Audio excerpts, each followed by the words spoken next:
Good afternoon, Trenton. It's a special edition, Friday afternoon. Darren Freedom Green at Trentonian.com doing Trentonian TV. We have a special guest in the studio. It's going to be a real good show today. We're going to talk about a few things, but we're not even going to wait around. We're going to let her do what she does best. Good afternoon. Hello. How are you? Introduce yourself to the listeners. My name is Bridgette Mitchell, and I'm from Trenton, New Jersey. Okay. Holding down.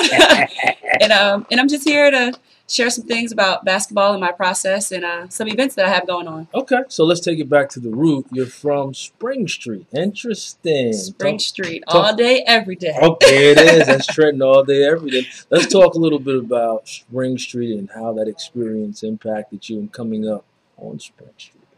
Growing up on Spring Street, it definitely made me a lot tougher. Okay. A lot tougher, so I think that's where my feistiness all right. comes from. Comes from on the court. Okay. And yeah, growing up, single parent, my mom, Monica Mitchell, she raised me. Nice. My brother and I, William, Okay. he plays football. So Okay. he's tough. He's tough too. Okay. Toughness just runs in our family. Growing up on Spring Street, you know. All right. So yeah, playing basketball around the corner on Wilkerson. Trenton has its own distinct taste no matter where you are in the city. You know you're from Trenton. So you moved on and you went to Joyce Kilmer. Yep. Talk a little bit about Joyce Kilmer and that experience. Joyce Kilmer was great. I was in the Gifted and Talented program there. Okay. And I was there for middle school up until the 8th grade. Played basketball with the boys. We didn't have a girls team. Okay. And yeah, that was where I started. Okay. Okay. Now the next move usually would have been up to see Reggie Murray at the high school. You're like, you want the high? You got the high. But you took a detour and took it to the Peddie School. Let's first talk about why not Trenton High, and then we can go into the Peddie School and that whole experience. My mom, she's a huge proponent on education is key. And so, yes, basketball was fun. I would have loved to have gone to Trenton High, but Peddie was the best move for me, especially academically. And if I had not gone to Peddie, I wouldn't have ended up at Duke. Okay. I wouldn't have, you know. Okay. So, in my opinion. Okay. So, what made Peddie different from Trenton High? And I'm saying this not just for now, but so people can really understand the differences in two of those educational institutions. What made Peddie so profound? It's different. Okay. It's a lot different. So I boarded at Peddie. Even though I live in Trenton and Peddie's in Hightstown, what's that, 25-minute drive? Commute on weekends and stuff. I lived there. I was away from home. Okay. It helped me to develop and become more responsible. Okay. The academic curriculum is rigorous. Like it is. It's tough. Right. And I think that with those challenges, they build and breed better people. I agree. Yeah. I agree. So, coming out of Peddie, you really got a chance to get developed as a young woman into being a woman, but also there was almost like a college prep going on there. Definitely. Yeah, because of what you had to deal with in terms of being independent and living on campus itself, only being a few minutes away from your home. That's beautiful. Then you moved on and took it to the Big Duke. Talk a little bit about the Duke. My experience at Duke was amazing. I met some of my best friends. Okay. I had awesome teammates. Okay. Like, they help you as well. We basically were sisters. It was a sisterhood. Outside of the court, met great friends. On the court, we collected dubs. We won. We're not national champions my years there, but we got a few ACC championships under our belt. You know, what is it about Duke that you only have to say the name and people immediately attribute certain things to that university? What is it about Duke that allows it to happen? It's prestigious, man. Our academics, they don't play. Right. They don't take any mess. And so it definitely have to be academically. And then our men and women's basketball program. The men have done an awesome job. Coach K has done phenomenal. It's an icon. Yeah, and then with the women as well. Like we have Coach P now. Coach G was there when I was a freshman. Okay. She helped build the program. Now we have Coach P, and she's doing awesome things. Okay. For the women. We bring in top recruiters, like top recruiting classes. You know, #1 most of the time. So yeah. So I'd have to say that. So it's clear about it for the men when you watch it on TV. Is the dislike for the women the same in terms of North Carolina? Do you guys like go all out? Because when you were coming in, Joey started messing with you like, yeah, we got some North Carolina fans in here. And you were like, what the French toast? So is it really the same way for the women as it is for the men? Yes, Okay. I do. We do not like UNC. Okay. We are rivals for a reason. Okay. And it seems like that thing is deep and historical. Okay. Now, you mentioned some of the recruiting classes coming in are a lot of times the McDonald's All-Americans, the what do you got here?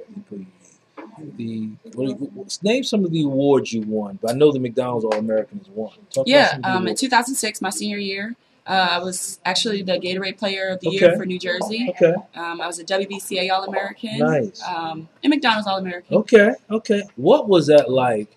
And we see it on TV all the time. What is that McDonald's game really about? Sometimes people think it's just like a fashion show or just like an all-star show where you guys really don't take it serious. Is it really competitive when you play? Yeah. If you think about it, it's the top, I want to say, 24 players in the country. Yeah. And we're honored to be there. We were honored to be there. Ours was in San Diego that year. Okay. And the boys at the time, boys and girls were there at the same time. Your families come. Okay. My high school coach, Sean Casey, who was really supportive. My mother, she came out there to San Diego. She was able to come. Nice. And you just get after it. It's fun because you get like photo shoots and stuff and playing cards. With your name on it. It's just like, wow, and preparing for college. But when you're playing, everyone out there, you wouldn't be there if you weren't competitive. That's right. Okay. So that's definitely an interesting point. And sometimes we watch those games and we think it's just like a highlight film going on, but you guys actually play for the win. Yeah, we want to win. East versus West. Okay. East Coast all day, baby. Okay. And now leaving Duke, you went on to play, you're now playing professionally overseas. Talk a little bit about that. So right now I was just in Poland. Okay. I had a great experience in Poland. It's cold in Poland, though. It's cold. It's cold. Okay. Yeah, that's my team.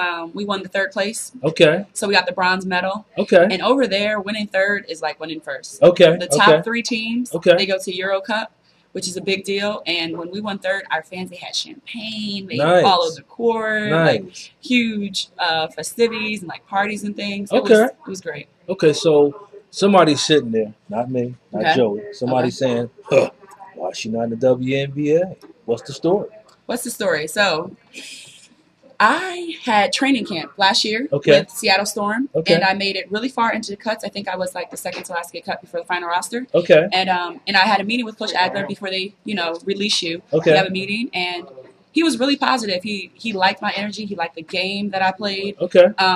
But at the time, I wasn't the right fit for the team.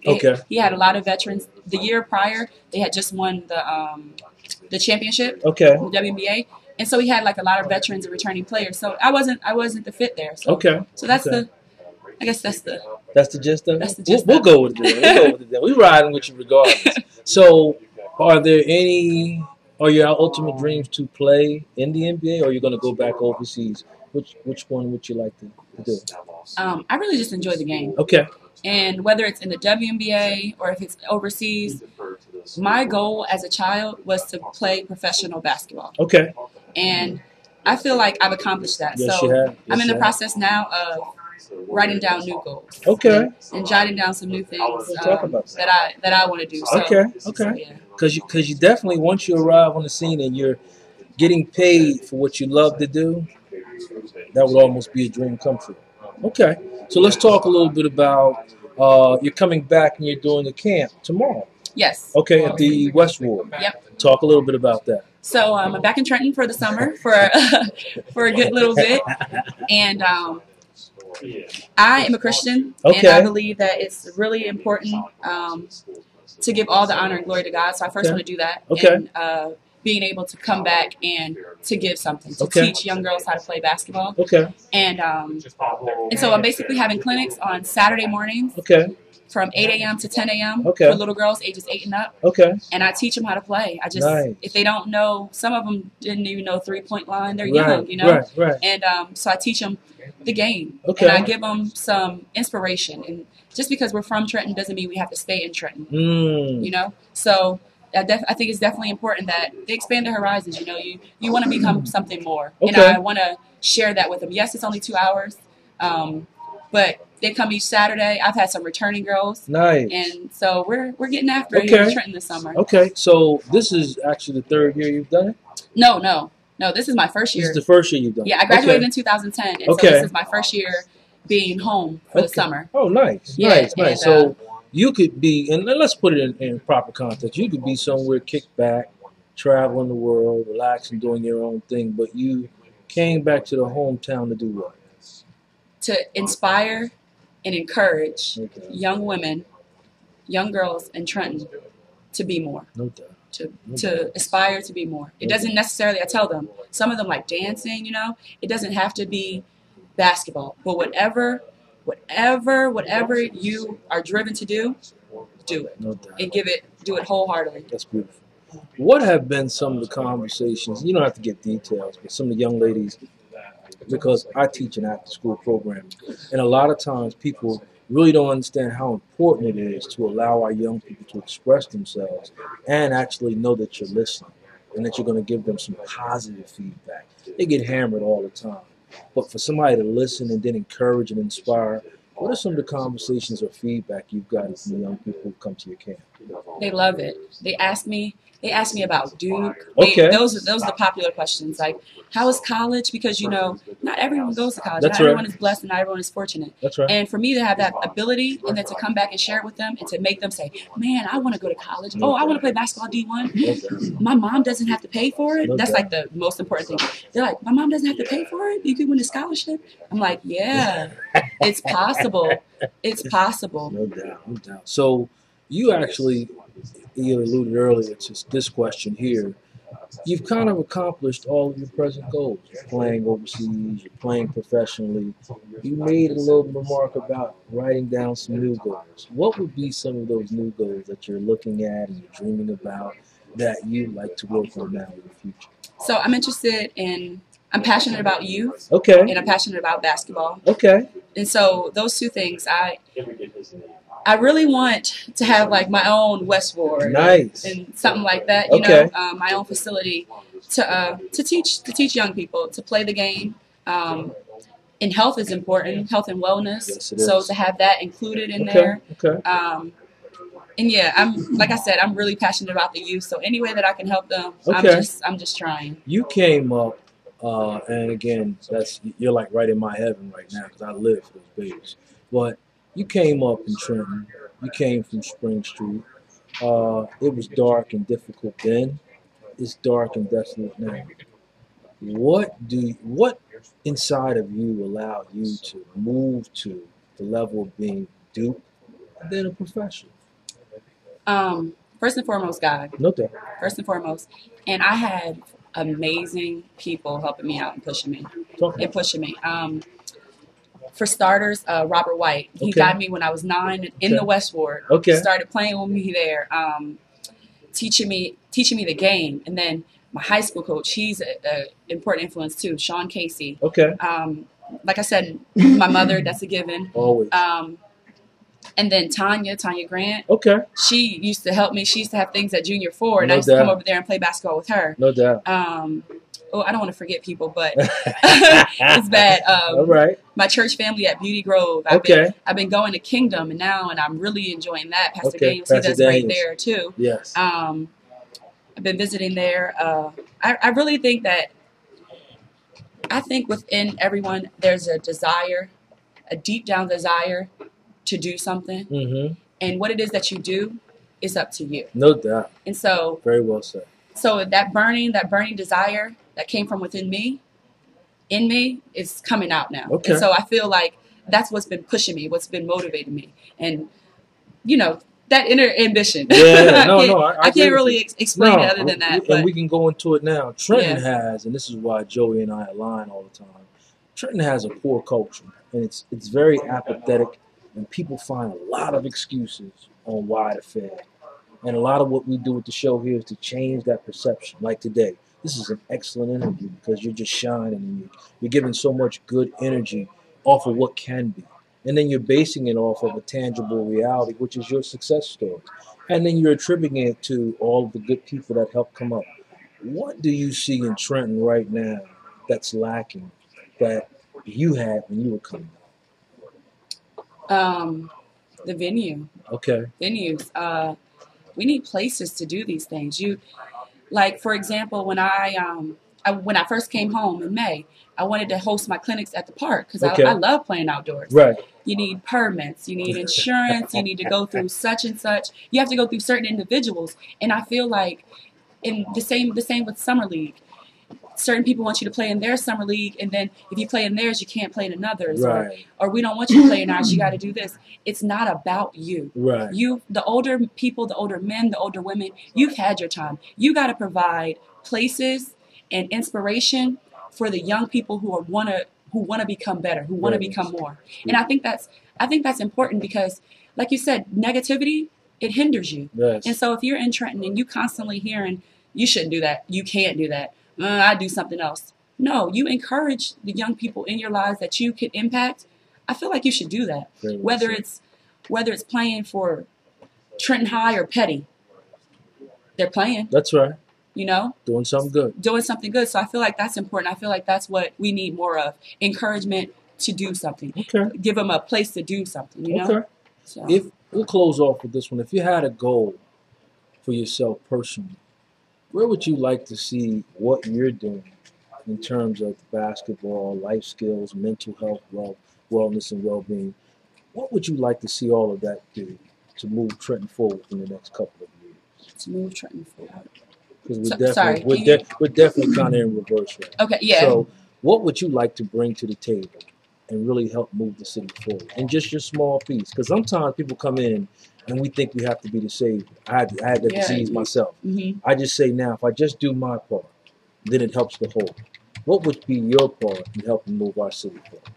I would have to say positive encouragement. Okay. You know, when you're raising kids, you want that positive reinforcement. That's right. That's what I think mine would be. Okay.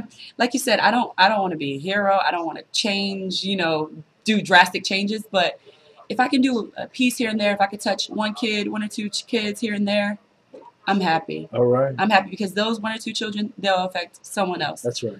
Or they'll bring their friends, and I can have an impact on them. So I'd have to say that. Okay. Yeah. All right. Well, we want to thank you for coming on. And again, you're going to give them a shout out for tomorrow and let them know where you're going to be. Definitely. The West Ward on 651 Prospect. Mr. Joe Brown, he's leading that. They've been awesome. They've been helping me to host these clinics and give back to the Trenton community. It's going to be June 16th, 23rd, and the 30th at the West Ward Recreational Center, 651 Prospect, 8 a.m. to 10 a.m. Please bring your little girls ages 8 and up and tell them come happy, hungry, and ready to get after it, and learn some things, All right. So again, we want to thank Ms. Mitchell for coming on. Beautiful interview, beautiful person. And if you're not inspired by that, you obviously don't have a pulse. But again, she didn't make excuses. She didn't blame anybody, but she just fortified her foundation on education, utilized her resources and the good people around her. She specifically spoke about family and all of the good people who came up indirectly and directly to help her paint a path towards success. And then she's doing the ultimate thing. She's now reaching back to give somebody else an opportunity to see some of the success she's seen. We want to thank her, and she's a bright light in Trenton, and hopefully she'll spark some other young people. Have a great day, Trenton.